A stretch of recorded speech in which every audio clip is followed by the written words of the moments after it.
நாமத்தினாலே உங்கள் அனைவருக்கும் என் அன்பின் வாழ்த்துதலை உங்களுக்கு தெரிவித்துக் கொள்கிறேன். இன்றைய தினத்திலும் தேவனுடைய வார்த்தை நாம் தியானிக்க இருக்கிற பகுதி 2 ராஜாக்களின் புஸ்தகம் 6ஆம் அதிகாரம் 1ஆம் வசனம் முதல் 7ஆம் வசனம் முடிய.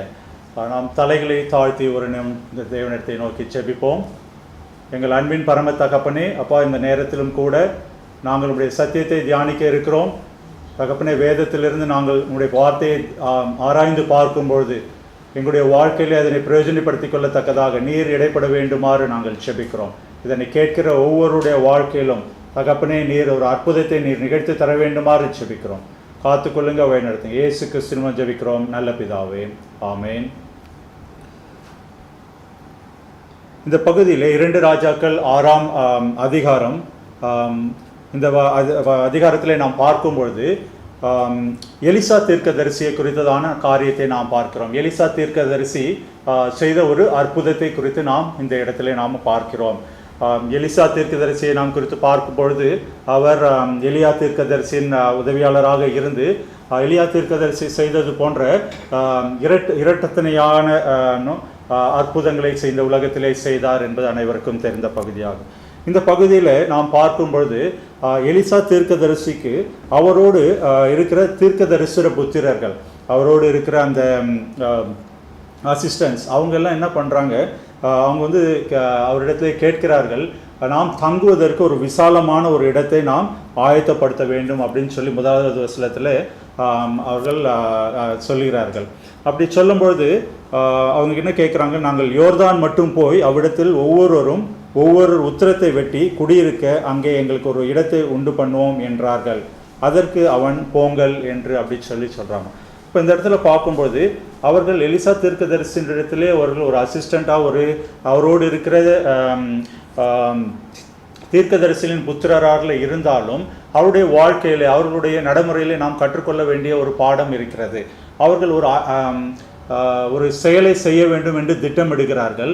அந்த செயலை செய்ய வேண்டும் என்று திட்டமிடும்போது அவர்கள் என்ன பண்ணுறாங்க அப்படின்னு சொன்னால், முதலாவதாக அவங்க ஒரு அனுமதியை பெறுகிறார்கள். They are asking permission. அப்படி தான் நம்முடைய வாழ்க்கையிலும் நாம் செய்ய வேண்டிய ஒவ்வொரு காரியத்திலும் நாம் தேவனிடத்தில் அனுமதி கேட்டு நாம் செய்கிறவர்களாக காணப்பட வேண்டும். அப்படி செய்யும்பொழுது என்ன அப்படின்னு சொன்னால், அது நமக்கு ஒரு ஆசீர்வாதமான வாழ்க்கையாக காணப்படும். நம்ம உலக பிரகாரமான வாழ்க்கையாக இருந்தாலும் சரி, ஆவிக்குரிய வாழ்க்கையாக இருந்தாலும் சரி, எதிலாக இருந்தாலும் நாம் கடந்து செல்லும் பொழுது எந்த ஒரு காரியத்தையும் நம்முடைய சுய ஞானத்தினாலே சுய பலத்தினாலே நாம் செய்யாதபடி தேவனிடத்திலே நாம் அதை அனுமதியை பெற்றுக்கொண்டு நாம் செய்யும் பொழுது அது ஒரு ஆசீர்வாதமாக இருக்கும் என்பதிலே சந்தேகமே இல்லை.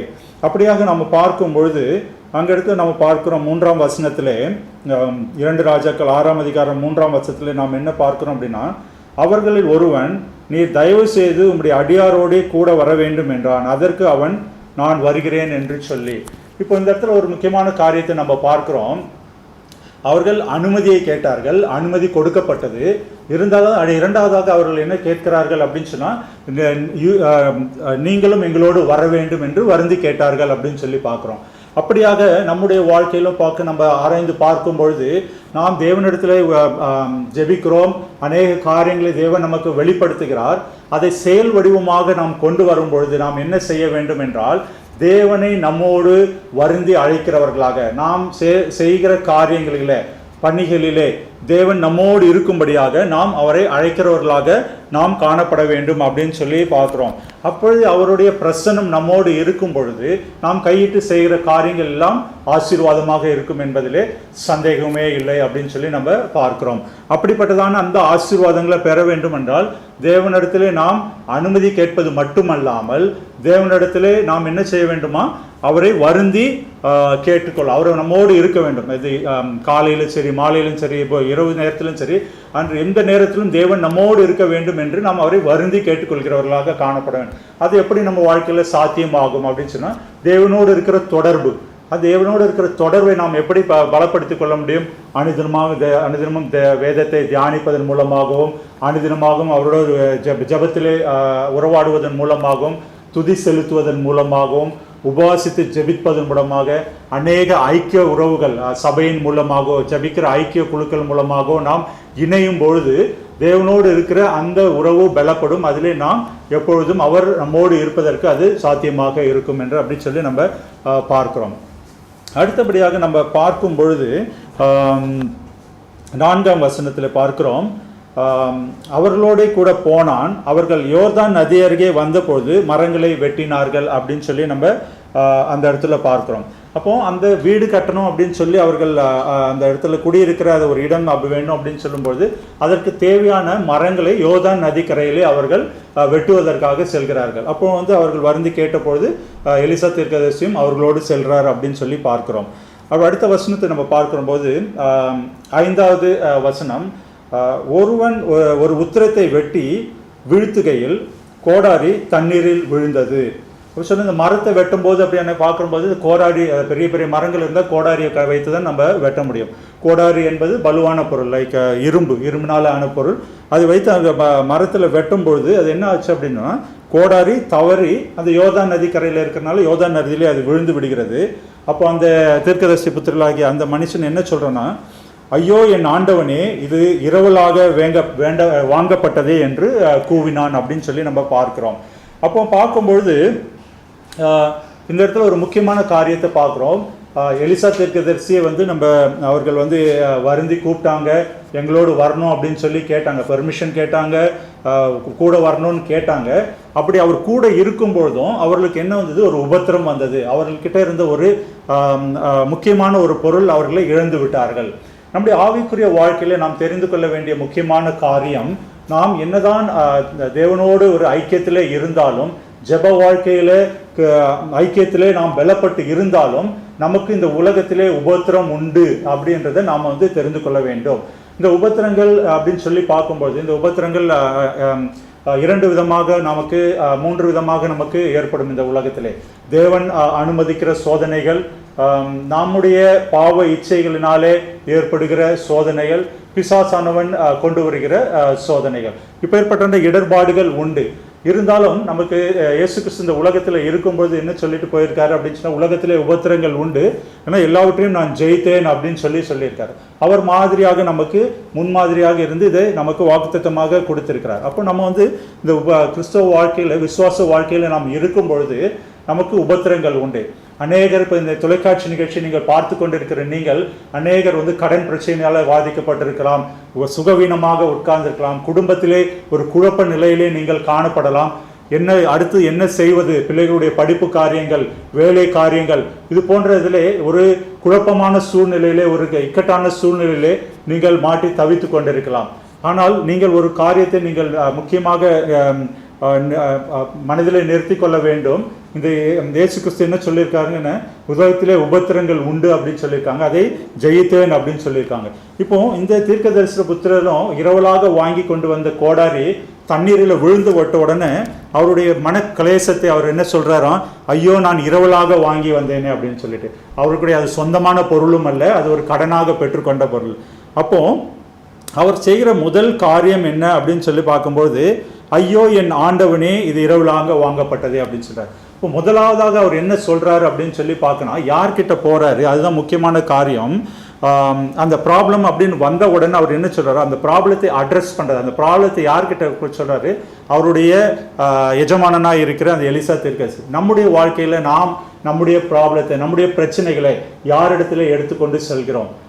நம்மளுடைய நண்பர்களா, இல்லை உலக பிரகாரமாக இருக்கிற தலைவர்கள் நோக்கி செல்கிறோமா, இல்லைன்னா நம்முடைய வானத்தையும் பூமியும் படைத்த தேவாதி தேவனிடத்தில் நம்முடைய காரியங்களை எடுத்து செல்கிறவர்களாக காணப்படுகிறோமா அப்படின்னு சொல்லி பார்க்கணும். நம்ம எப்பொழுதும் முதலாவது தேவனை தேடுகிறவர்களாக, அவரிடத்திலே நம்முடைய பிரச்சனைகளை கூறுகிறவர்களாக காணப்பட வேண்டும் அப்படின்னு சொல்லி இந்த இடத்துல நம்ம பார்க்கிறோம்.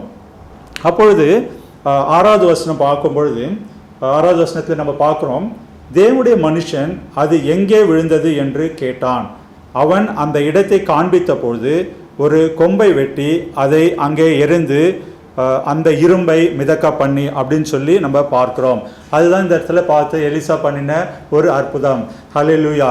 தேவன் இந்த நேரத்தில் அந்த அற்புதத்தின் மூலமாக நம்மோடு இடைப்பட இருக்கிறார். இப்போ இந்த இடத்துல நீங்கள் பார்த்தீங்க அப்படின்னு சொன்னோம்னா, ஒரு கொம்பை வெட்டி அப்படின்னு சொல்லுவாங்க. இந்த கொம்பு அப்படின்னு சொல்லும்போது அது பார்த்தீங்கன்னா ஒரு மரத்தில் இருக்கிற ஒரு கொம்பை வெட்டி அந்த இடத்துல போட்டாங்க. அப்போ இந்த இடத்துல 2 காரியத்தை நம்ம வந்து தெளிவாக நாம் புரிந்து கொள்ள வேண்டும். எலிசா தீர்க்கதரிசி அந்த தீர்க்கதரிசி புத்திரத்தை கேட்ட கேள்வி, அடுத்த வசனத்தை பார்க்கும்போது அது 6வது வசனத்தை தேவ மனுஷன் அது எங்கே விழுந்தது அப்படின்னு சொல்லி கேட்குறாரு. ஸ்பெசிஃபிக் கொஸ்டின், அது எங்கே விழுந்தது அப்படின்னு சொல்லி கேட்குறாரு. அப்போ அந்த தீர்க்கதரிசியின் புத்திரன் என்ன பண்ணுறாரு, அந்த விழுந்த இடத்தை அவர் சரியாக காண்பிக்கிறார். அந்த நேரத்தில் அவர் எதுவும் புலம்ப செய்யலை, எனக்கு அது போச்சு இது போச்சு அப்படின்னு சொல்லி வருத்தப்படலை.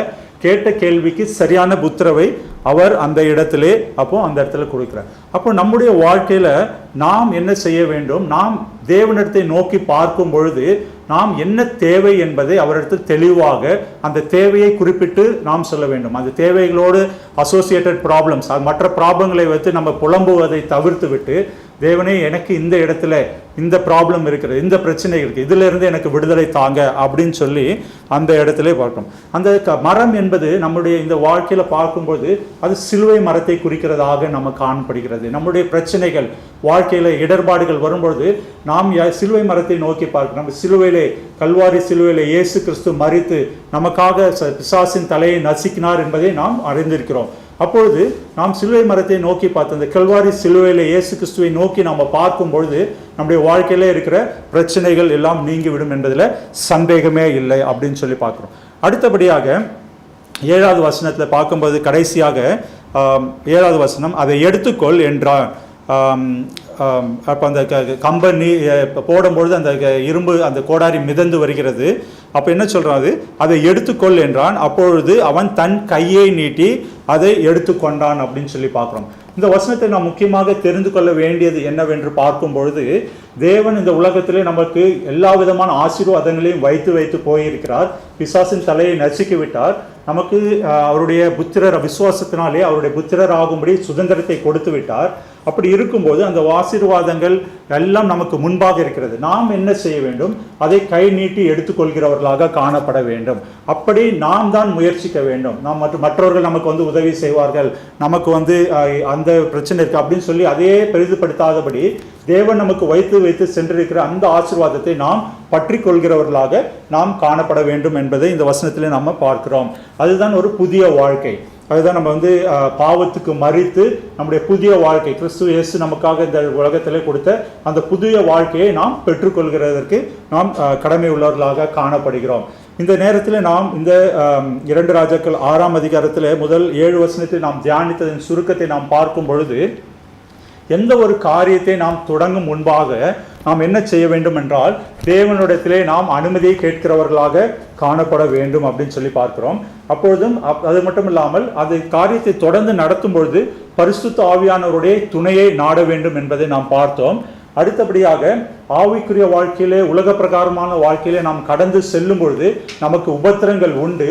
ஆனாலும் கிறிஸ்து நமக்காக எல்லாவற்றையும் ஜெயித்தார் என்ற அந்த நம்பிக்கையிலே நாம் கடந்து செல்வர்களாக நாம் காணப்பட வேண்டும். அதே போல அடுத்து நாம் பார்க்கும்போது என்ன தேவை என்பதை நாம் தேவனிடத்திலே தெளிவாக துல்லியமாக எடுத்து சொல்லி அதற்காக நாம் ஜெபிக்கிறவர்களாக காணப்பட வேண்டும் அப்படின்னு சொல்லி பார்த்தோம். அடுத்தபடியாக நமக்கு கொடுக்கப்பட்டிருக்கிற உலக பிரகாரமான ஆசீர்வாதங்கள், ஆவிக்குரிய ஆசீர்வாதங்களை நாம் பெற்றுக்கொள்ள வாஞ்சித்து நாம் அதை பற்றி கொள்கிறவர்களாக காணப்பட வேண்டும். இப்பேற்பட்டதான இந்த ஆசீர்வாதங்களை நாம் பெற்றுக்கொள்வதற்காக தேவனிடத்திலே நாம் தலைகளை தாழ்த்தி நாம் ஜெபம் செய்வோம். அன்பின் பரம தகப்பனே, அப்பா, இந்த நேரத்திற்காக நாங்கள் நமக்கு நன்றி செலுத்துகிறோம். இப்பொழுதும் எலிசா தீர்க்கதரிசி இந்த உலகத்திலே செய்ததான ஒரு அற்புதத்தை குறித்ததாக நாங்கள் பார்க்கத்தக்கதாக தேவரின் கிருபை செய்தீர்.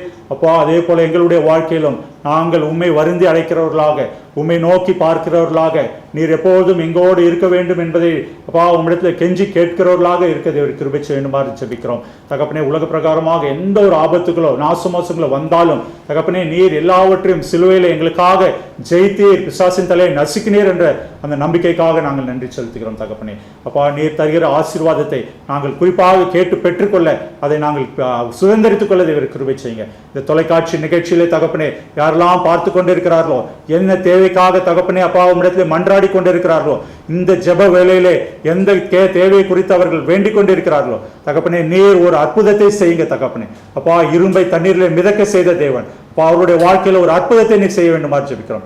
காத்துக்கொள்ளுங்க, வழி நடத்துங்க. இயேசு கிறிஸ்துவின் ஜெபிக்கிறோம் நல்ல பிதாவே, ஆமேன். கர்த்தர் உங்களை ஆசீர்வதிப்பாராக. ஆமேன்.